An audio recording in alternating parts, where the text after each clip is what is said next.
Amour prohibé. Chapitre 2. Réquisition. Adeline. Adeline, debout, dépêche-toi. Instinctivement, je me lève d'un bond. L'habitude des urgences. Je me suis redressée si vite que je suis un peu étourdie. Je me dirige vers la porte que j'entr'ouvre. Entre, qu'est-ce qu'il y a? Bougonnai-je, encore vaseuse. Quelle heure est-il? Au moment même où je pose la question, mon regard se pose sur le réveil. 7h30. Zut, pour une fois que je suis en repos, et j'aurais pu dormir un tout petit peu plus. Amélie ne répond pas à ma dernière question. Elle a vu mes yeux se porter sur le réveil.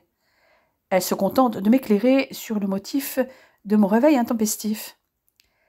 Il y a un officier allemand qui demande à te voir. J'ouvre des yeux grands comme des soucoupes. Il t'a dit ce qu'il veut? Apparemment, des chambres ont été réquisitionnées pour eux dans la villa. Je fais une grimace. Loger l'ennemi dans notre maison n'est pas une option que j'envisageais. Au fond de moi, j'osais espérer que ça n'arriverait jamais. Mon cœur battait à tout rompre. Il est de la SS? Non, pas de tête de mort sur sa casquette, et il n'est pas en noir, mais en gris-bleu avec un passepoil vert clair. Je dirais plutôt armé de l'air. Soulagé, mon rythme cardiaque se régularise. Propose-lui un café dans le salon et dis-lui que j'arrive dans quelques minutes. Préviens Anna. Je ne veux pas qu'il voie les enfants tant que je n'en sais pas plus. Amélie opine du chef et sort de la chambre. Je me précipite dans la salle de bain pour me rafraîchir le visage, enfile les premiers sous-vêtements que je trouve dans ma commode, une jupe évasée descendant jusqu'aux genoux et un pull fin à manches courtes. Je brosse mes cheveux à toute vitesse et les retiens avec un foulard comme bandeau. Ça ira comme ça. Je déboule dans le couloir et dévale l'escalier en direction du vestibule et du salon. Ma précipitation et l'anxiété ont de nouveau accéléré mes pulsations. Mes mains sont moites. Je les essuie rapidement sur ma jupe avant de pénétrer dans la pièce. Le fameux officier est assis sur un des deux canapés Chesterfield.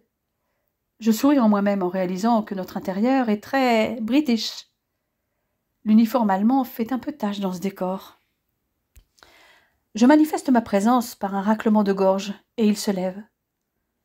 J'étudie brièvement le spécimen. Plus du 1,80 m à vue de nez, visage aux traits réguliers, mâchoire anguleuse, nez droit, pommettes hautes, yeux très bleus. Il ôte sa casquette en signe de respect. En prime, cheveux blonds foncés. Je m'attendais à des cheveux plus clairs. Bref, le mâle de race aryenne, comme les aime son Führer. Plutôt bel homme, pour qui aime ce genre. Je réalise que mon inspection dure depuis un moment et je me sens rougir sous les yeux bleus qui me transpercent. Bonjour, Adeline Bertrand. Désolée de vous avoir fait attendre. Je pense que c'est plutôt mon père que vous voulez voir, mais il est déjà à l'hôpital.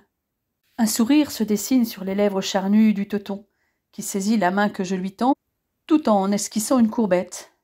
Mince, j'ai droit à un baise-main. Chercherait-il à me faire du charme? Mes joues sont pourpres de plus belle. Mais j'ai surtout envie de rire. Je me mords les lèvres pour réprimer le gloussement que je sens venir et récupère doucement ma main. Bonjour, mademoiselle Bertrand, répond-il dans un excellent français quasiment dénué d'accent. Hauptmann Bastian Alderman. Je suppose qu'on vous a mis au courant de l'objet de ma visite. Je suis un peu déroutée par sa diction impeccable, habituée que je suis aux notes gutturales de ses congénères. À la dérobée, je jette un œil à son uniforme. Amélie a bien vu. Notre officier appartient à la. Ouf, c'est déjà ça. Naturellement. Nous avons actuellement 2 chambres libres, expliquai-je en allemand. Vous parlez allemand? Remarque-t-il étonné. Ne vous réjouissez pas trop vite, je suis la seule dans cette maison. Après une courte pause, il reprend. Nous sommes 5. Et y a-t-il une possibilité de trouver un arrangement? Je vais trouver une solution. C'est juste une question d'organisation, déclarai-je en m'asseyant sur le fauteuil club en cuir de l'autre côté de la table basse. Je saisis la tasse que m'a préparée Amélie, néglige le sucrier et m'ouvre mon café malgré l'absence de sucre. De toute façon, je n'ai pas le choix, Herr Hauptmann, n'est-ce pas? Il ne semble pas outré par mon ton sarcastique. Si vous me laissez quelques heures, vos chambres seront prêtes, ajoutai-je pour nuancer un peu les propos précédents. Ce n'est pas le moment de l'énerver. Il est préférable qu'il reste dans de bonnes dispositions à notre égard. D'autant que j'ignore combien de temps ces Allemands vont rester chez nous. Nous pensons arriver vers 18 heures. Oh, je ne pensais pas disposer d'autant de temps, répliqua-je étonné. J'avale une gorgée de l'ersatz de café contenu dans ma tasse en porcelaine et fait une grimace révélatrice qui fait sourire mon interlocuteur. Quand je pense qu'eux ont droit plus que nous à du vrai café. Je le regarde droit dans les yeux d'un air de défi. Je repose la tasse dans sa soucoupe. Merci de votre compréhension, Adeline. Et pour le café, dit-il en se levant. Je hausse les sourcils. De quel droit oses-tu m'appeler par mon prénom, Don Juan? Nous n'avons pas élevé les cochons ensemble. Mais je préfère me taire.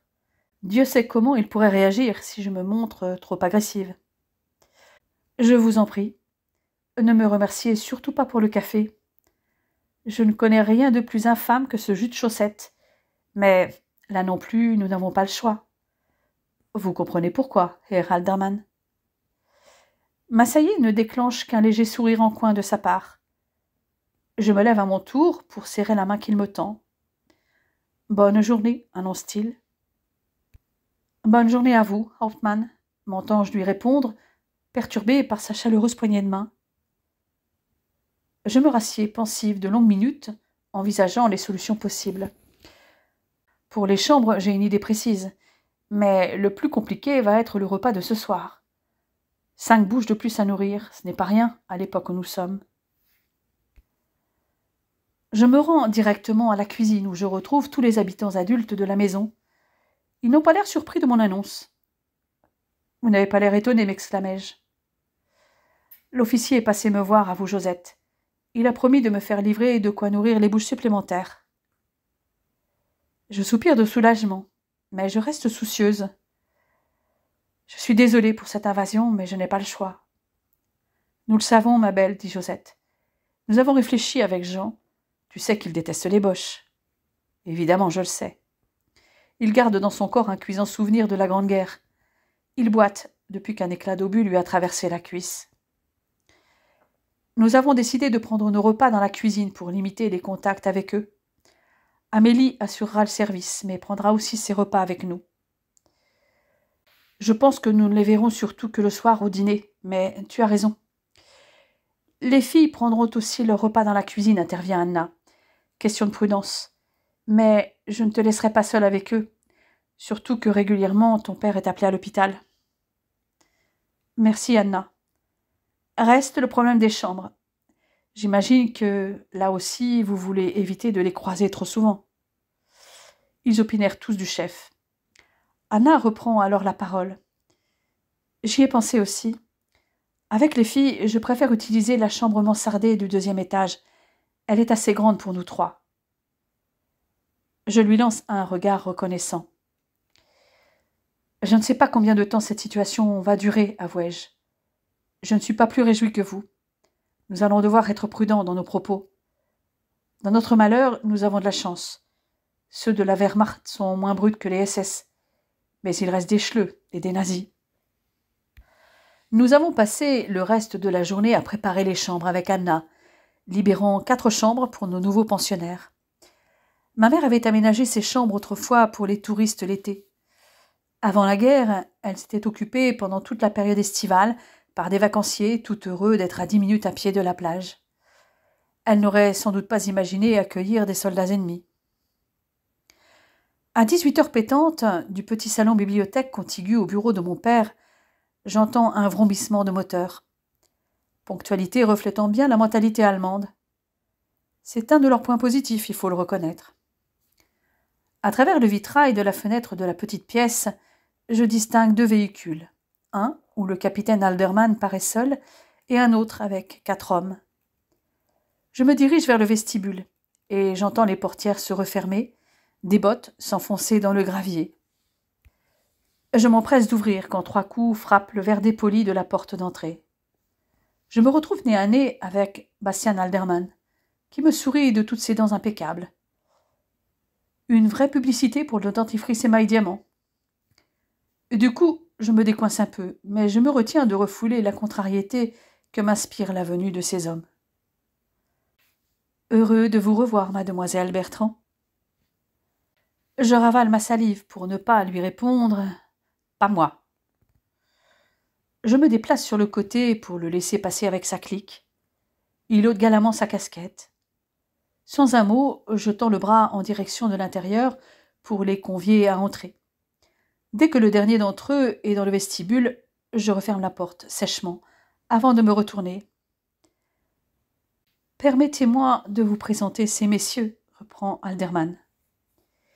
Il me désigne tour à tour le lieutenant Heinrich Hoffmann, qui me fixe de ses yeux gris acier, comme si j'étais une proie.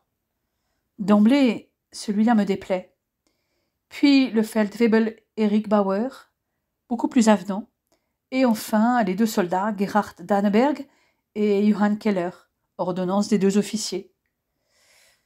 Bonjour messieurs, j'imagine que vous avez hâte de vous installer.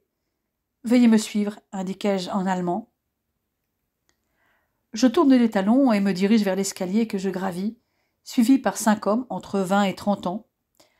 Arrivé à l'étage, je m'avance dans le corridor et leur désigne une à une les chambres disponibles. Vous avez ici une chambre avec 2 lits juste à côté de la salle de bain et en face les toilettes. Ensuite, il y a 3 chambres, précisai-je en continuant à progresser dans le corridor. J'oblique vers la droite pour ouvrir la dernière chambre, celle donnant sur le parc. Le capitaine semble approuver. Très bien. J'opte pour celle donnant sur le parc. Répartissez-vous les autres chambres comme vous le souhaitez, ajoute-t-il pour les autres. Les 2 soldats se dirigent vers la chambre de 2, Bauer vers celle d'à côté et Hoffmann vers la dernière. Amusant, ils se sont installés par ordre de grade. Et cette pièce, qu'est-ce que c'est ? Demande Hoffmann sèchement en montrant la porte faisant face à celle de sa chambre. C'est une réserve de linge et de matériel de ménage, répliquai-je en ouvrant la pièce pour confirmer mes dires. Alors que je m'apprête à redescendre, Alderman me fait signe, son éternel sourire aux lèvres. Je m'avance vers lui lentement. « Et cette porte, à quoi correspond-elle » demande-t-il d'une voix beaucoup plus douce que celle de son collègue. Ma réponse fuse. « À ma chambre. Donc vous voudrez bien éviter de vous tromper de porte, Hauptmann. » « Je vous promets d'essayer, » répond-il avec une lueur de malice dans ses yeux bleus.